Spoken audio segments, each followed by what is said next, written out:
llevarse el agua, el trabajo de Aragón, se las ha de ver primero, con toda su población, se las ha de ver primero, con toda su población.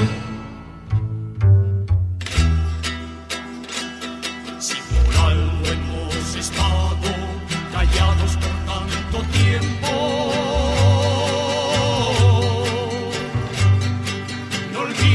que fue a la fuerza y no por estar contentos.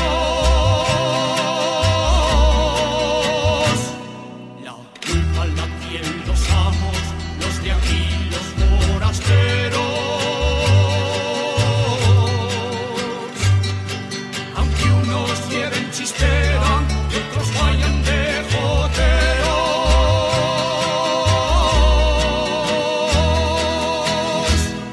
Quien quiera llevarse el agua, el trabajo de Aragón, se las ha de ver primero, con toda su población, se las ha de ver primero, con toda su población.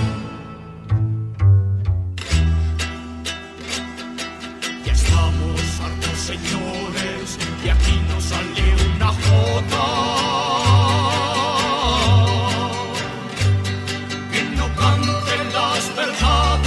Esta tierra medio rota.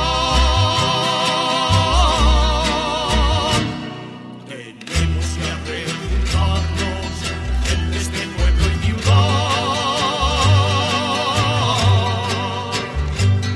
para que no nos falte a nadie trabajo y libertad.